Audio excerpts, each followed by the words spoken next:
What's up and welcome back to the Pineal community. My name is Noah Curtis. I am your host and we are with Mark here today. We're gonna check out his garden, south end of Louisville. Guys, real people, real communities, and real gardens. So thank you for being here today. And let's get to it. So first off, why did you start growing? Why do you love gardening? And kind of just, who are you? Well, I always kind of had a thing for gardening. I always loved plants.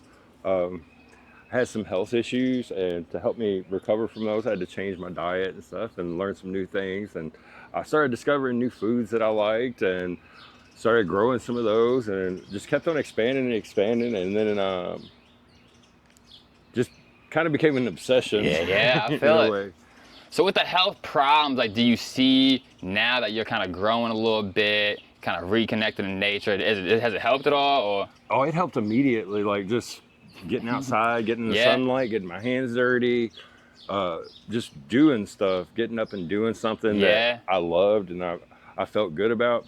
It helped a whole lot. And then the food, that's a bonus because I know the food's good, it's healthy, and it's organic, you know? Yeah, it's for sure. You can't exactly beat what it. I need. Yeah, you can't beat it. Before you started doing this, like, were you not getting outside as much? Or like, what do you think the big, like, how the health? Well, I was having seizures and stuff, so it was, I couldn't really do a whole lot. Yeah. I was my blood sugar was bottoming out, and like I was kind of bedridden for a while. So as soon as I could, My goodness. Yeah. All right. Well, let's check it out. What do you got going on here? Oh, where to start? We can start right here. All right. Underneath the black walnut tree. Boom. Everybody hates black walnut trees. I've got some wheat growing under it. That's cool. Some people will say wheat's kind of hard to grow under it, but I've kind of got it going. Nice. So and are you actually gonna harvest this and like make anything out of it? Oh yeah, I've harvested it for a few things. If you can grow wheat, it's worth it alone just for the straw. Your plants need straw. It looks pretty badass You're too. growing grass anyways. Grow some you can eat. Yeah. I mean, you can grind it into flour if you want, but I mean, if you don't want to, birds will eat it. Like, for sure. There's so many things that you could do with it. Yeah. Garlic doesn't mind the black walnut tree. I've got some other things here I'm trying out. Squash, beans, corn. Just seeing what doesn't mind the juggalo stuff from the black walnut. So whatever wins. Little peach tree going over there. Kale going to seed. Little pomegranate I just got. Albertina olive, closest one that I found that's rated to being close to growing in our zone. Now, what is this? Can you say that again? Arbequina olive. Okay, and where did you get this at? What did you find? I found this one at Home Depot for $25. Last one.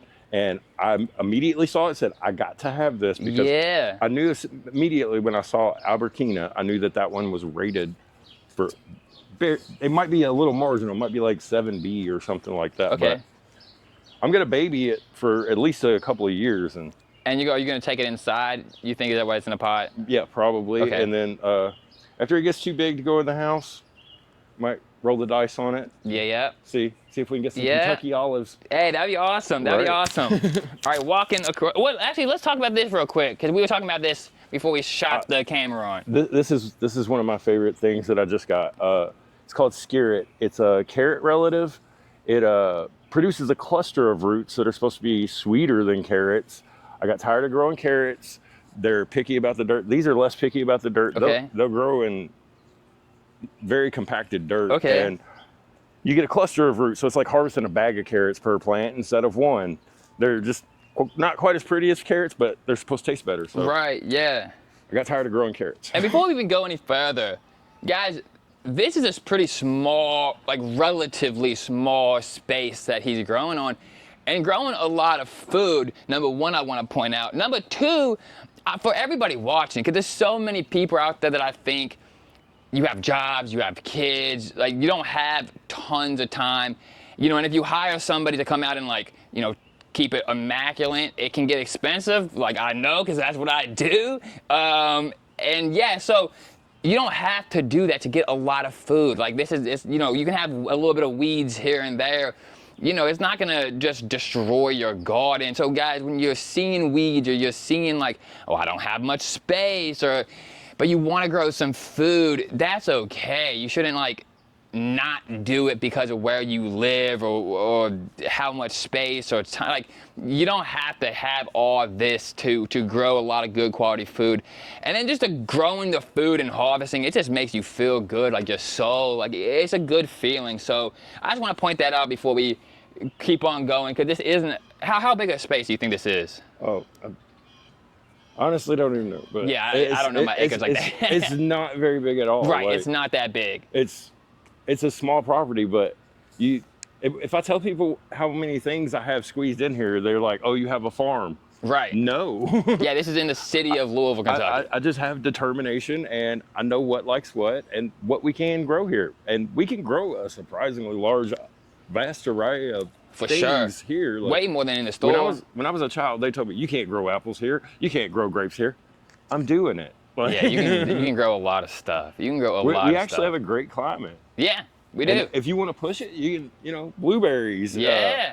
Pomegranate, olives, you know. Pomegranates are you cool. can push it a little bit, but like we're in a really good spot where you can get almost anything or something close to it here. For sure. All right, let's keep on walking. This is a real cool little pathway. Yeah, watch your little step here. This is like my little composting area. Okay. Wood chips, compost, grass clippings, and then clip branches, wood, everything, throw it in there. Okay. They said you couldn't get anything grow in the shade, sell it on Poppy. Oh, nice. This does not do a great, the asparagus, but the gooseberry I just got. Gooseberry. Those do great here. Blueberry, we always have trouble with blueberries here in Kentucky, but try them if you can.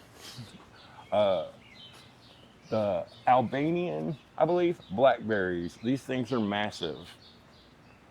Nice. And check this tree out, guys, because I think this is one of the best, awesomest trees that we have, and it's the mulberry tree. These things taste amazing.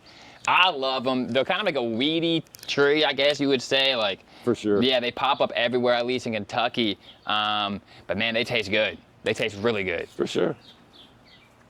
Got some corn right here. Some corn. That's popcorn, I believe. Oh, really? Yeah, most of the corn I grow is popcorn. Oh, nice. I love popcorn. Yeah. It's my favorite way to eat. Raspberries, these things are so aggressive, they will just take over. And they're actually really good. Like this, I don't even remember where I got these, but they taste like candy.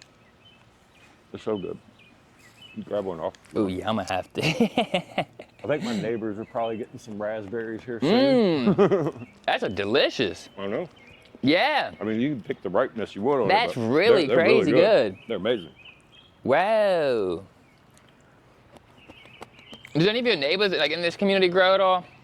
I have a neighbor over there. He's just starting, but I've noticed a lot of people are really getting interested. People are getting into it. Yeah, people are getting into it. I've always been into it, so it's kind of exciting for me. It's exciting to see other people get it, because it's not just like the food that you grow, and that's not like what this channel in real life is all about. You know, obviously growing food, but also because connecting community, because man, these days, it seems like everybody's just so divided or something. It's like food brings people together. Make a plate with somebody and it just brings people together, and we need it. I can hate you as much as I want, but we both agree, delicious is delicious. Delicious is delicious. What do we got going on right here? All right, I got a couple of hardy oranges here. They're the only ones that I had survive in the ground here. I did try a bunch of citrus in the ground here. This right here is a blood orange that I grew from seed. It's about 2.5, maybe 3 years old. Grown from seed, best blood orange I've ever had in my life. This thing's been high humidity, low humidity, outside, inside, no problem during the winters, low water. It just takes everything I throw at it, and nothing bothers it because it's got these little thorns all over it. Wow. It's still young, so I haven't got any fruit yet, but I'm very optimistic about this. So 2 things before we move on. One, the hardy oranges, are you saying you left those in the ground all season? Yes, these are the only the trifoliate orange is or flying dragon citrus, whatever. It's the only one that's really rated to survive in the ground here, and they do. But, wow, I didn't know that actually. Yep, they can flower kind of early, and we usually have snow or frosts around that time, so it'll knock all the flowers off, and you typically won't get any fruit. But if we have a light winter, you get some of those. But they're not. These aren't supposed to have great fruit anyways. They're supposed to be more sour than any. Kind of like a lemon with a bunch of seeds. In it. But citrus in Kentucky. Yeah, one in Kentucky, 7A, I think now, something like that. Like we get winter for sure. Yeah. And then with this, we were talking about this before we turned on the camera. You said you grew this by a seed from an orange? Yes. That's badass. Most delicious blood orange I've ever had in my life. I said, you're going to be my baby now. That's awesome. Then 2-3 years and it's looking like that. Mm-hmm. Wow. Very little work at all. Like just seed in the ground, water it. No real pruning for real. Everything that's been done, it just kind of happened naturally. So. Oh, nice. All right, let's look at this little section, I guess. Apple seed. This apple tree I grew from a seed? It was a pink lady apple, but that's not going to be the variety. So. Wow. This right here is a pepino melon. Pepino melon. Yes, it's a nightshade. Kind of tastes like a melon. Doesn't taste like a tomato at all. Okay. But you're not really supposed to be able to grow those here too well. So I started this one in January. I'm trying to push it because I think this summer is going to be too hot for tomatoes. Got some toothache plant paracrest here. That's a really cool plant. It gets these little yellow flowers on it with a little red on it, and then you pop that in your mouth, and it'll just completely numb your mouth. Okay.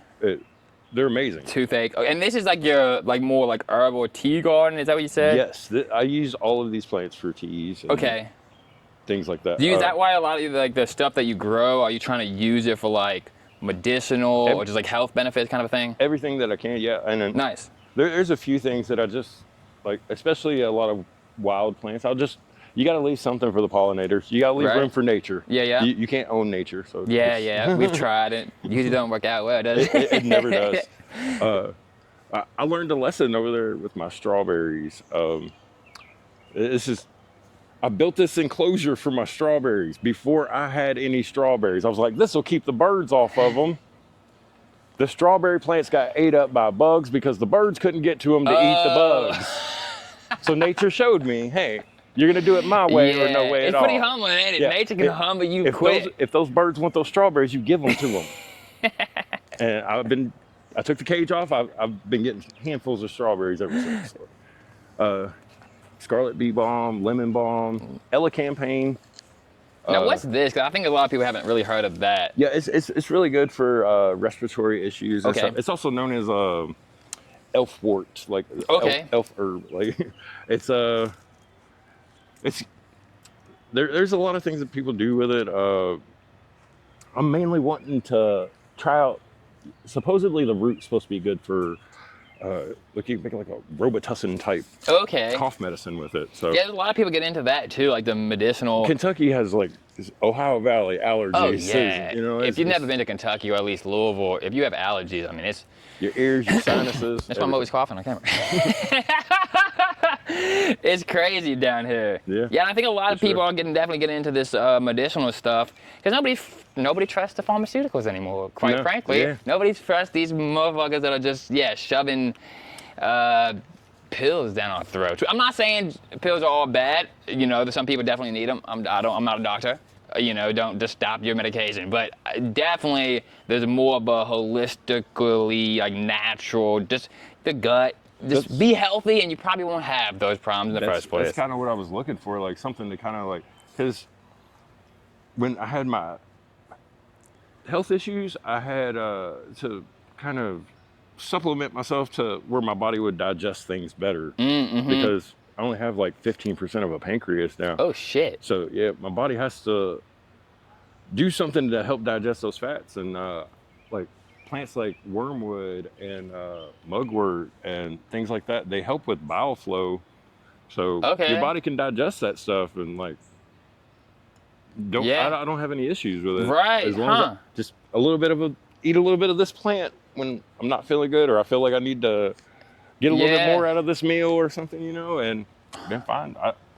don't need any medication. Which is beautiful, yeah. Right. This is mullein. A lot of people probably know what that is now. Yeah, now it has been. This one. Mullen has been going crazy, I feel like, on social media. Yeah. Everybody wants a mullen. It's a cool plant. It is. Like it can be used for lots and lots of things. Yeah. I've smoked it. It helps clear out some. I've heard that. That mixed with a little bit of mint clears me right on out. I've heard that people say like the Native Americans used to smoke it to clean their. Now, I wouldn't recommend smoking. Right, I wouldn't either. Anything, but if I did recommend smoking anything, it would be this. Yeah. That would be the only thing. I make tea out of it, and I know you can make like tincture and stuff too. I don't know if like smoking is like better or like I would say people probably just like smoking stuff. Steam vapor inhalation would probably be like the most like sort of like something like how Native Americans did it, where it was like a sweat lodge thing. The burn it, you breathe it in where you're sweating and stuff, and there's like humidity in there, so you're not just getting straight smoke. Right, you're not just smoking it. Joint. Yeah, they weren't just like rolling it up and smoking mule, but. Right. But just getting some of those compounds in your lungs can help expectorate it. What do we got going on right here? This is my Three Sisters garden, corn, beans, and squash. I got purple popcorn. That's cool. Fava beans. Those are my favorite beans. And then I have these gourd pumpkin things that are like little handheld pumpkins. I'm mainly growing those for the seeds. What I was talking about earlier, the issues that I had with my health, my body doesn't digest fats as well. So having these particular plants helps with neurotransmitter replenishment and stuff. The fava beans and the pumpkin seeds specifically, you eat both of those, you're going to be a happy person, I promise you. Okay, I did not know about that. And you were talking to something about like the dopamine and the... Yeah, I had no idea about fava beans have L-dopa in them, which is a precursor for dopamine. That's the reward chemical for your reward hormone for your brain. Makes you feel like, oh, I did something good. I feel like accomplished. The serotonin, that's your like happy, feel good, sort of like relaxed hormone. Right. So without those, you have sad and mad. Right. Yeah. So you need these. And you felt the difference after like eating these? You think putting this in your diet? Matter of fact, there's been research on the fava beans. I think there's another bean that has more in it. I think it's velvet beans, but they're slightly toxic. Like if you eat too many, fava beans. Now fava beans, if you eat too many dry ones, some people like have a genetic thing where it can cause them problems. But from what I understand, if you eat the fresh ones while they're still green in the pod, there's no risk of that. Huh. Yeah. Okay. It's called favism. It's like a blood disorder that only certain genetics have, and it's actually pretty rare. Yeah, I don't know about that. Throw that warning out there. Yes, warning. Anything we talk about, hey, consume at your own risk. I mean, I think most of it is very safe. Yeah, I think most of it's very safe. Obviously, if you're taking like a medication, just check for sure. But before we leave this section, I want to kind of look at these, and if we can get a camera on this, because I don't know anybody else's in my area right now, and I've been to a lot of gardens that has any of these, like, what are these, like some gourd, like squashes? They're actually like handheld pumpkins. Okay. That one looks like it might have got cross-pollinated or something with a melon or something. And this is super early to be getting, like most people are just now planting the past like couple weeks. So what's going on with this? You said you planted this outside in like February? Yeah, it was like late February, early March. We had like a nice little warm spell where it was about 65 degrees-ish. And I was like, I'm gonna go ahead and plant them. And it never got like, because we did have frost after that. Yeah, right? it was well, this tree was starting to leaf out a little bit. Okay. So that protected them a tiny bit. But you didn't throw any like cover on them? No. Well, I think I did one day. One day we had one like there was a little bit of snowfall. Like we got like a half an inch of snow, and I just threw like a piece of plastic over them for one day. And it's good. Then pulled them off, and I was like, That's y'all, wild. y'all are gonna rough it. If you make it, you make it. If you don't, I'll replant you. They made it. And there's a lot of stuff like that in gardening and growing your own food that people say you can't do, but then you can. Yeah. And I think a lot of it is also too like microclimates. You know, you have this tree, so it might kind of cover some of the frost. Like microclimates are a legit thing. If you have an evergreen, plant stuff underneath it that is marginal, that normally would die in the winter. Put something under it, that way the frost doesn't hit it. If you have a holly tree, a pine tree, put you something up underneath it that's kind of touchy in the winter. Yeah. You probably get better results. Yeah, you probably would. I haven't really thought about that. I love these little mushroom guys. That's cool. Yeah. They light up at night. And then this grape. Yeah. These grapes are looking fantastic. How do you grow these? Those are just some seedless grapes that I got, and I've just been training them look to at this hug one. the fence. This is normally not a very good thing to do because grapes want to grow up and then fall over. But with persistence. Yeah, it's working for you. Yeah. These have been in the ground for probably about 2.5, 3 years. Okay. About the same time the blood orange got planted. That's looking nice. Oregano. I just harvested a bunch of garlic from right here. Oh, nice. Soft neck garlic. It all flopped over after the rain, so I had to get it up. This my wormwood bush. I love wormwood. I have 2 of them. Now, what do people use this for? People use it for lots of things. I use it to help with my pancreas. Okay. I don't have a spleen anymore, so I have to have something to help with bile flow to help my body digest fats. So they take a more lot of efficiently. stuff out. Yeah. I was having seizures like every week. If they didn't do what they did, I'd be dead. So Wow. by the grace of God, I'm here, and I'm gonna do something with it, you know? Right, yeah, for sure. Huh.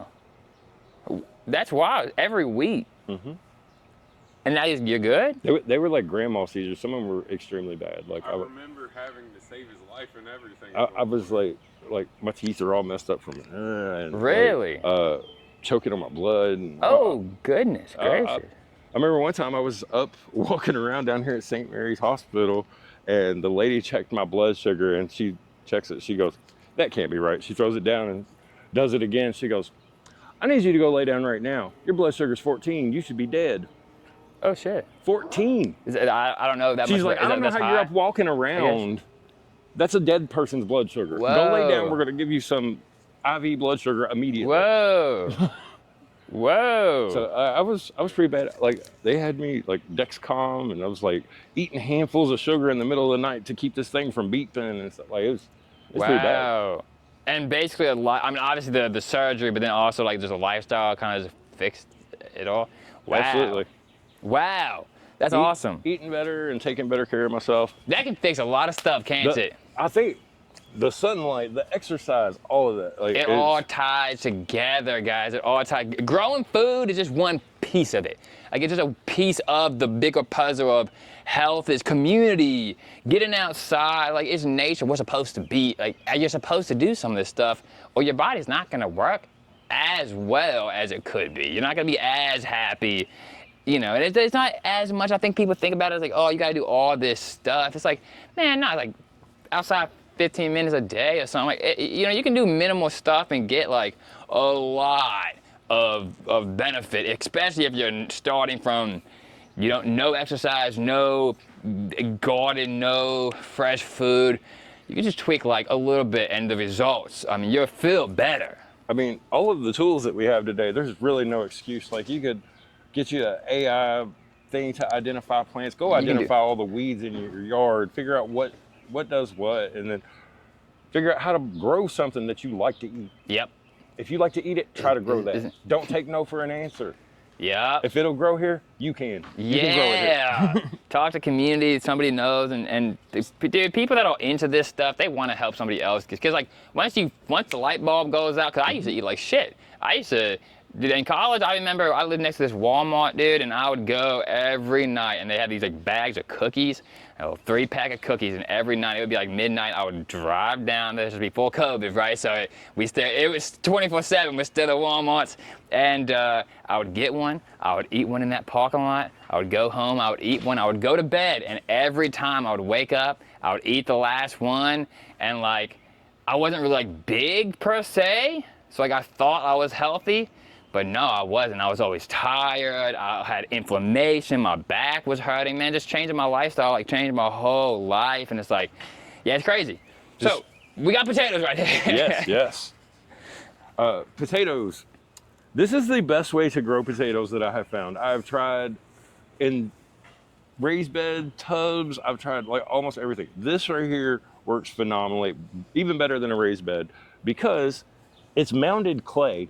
The clay is amazing for potatoes. It has all the minerals that potatoes are trying to get. The problem is clay compacts too much for potatoes. So you carve out the inside of it, basically build you a clay tub, like a bathtub, and fill it with compost and peat moss, something soft for those roots to grow in.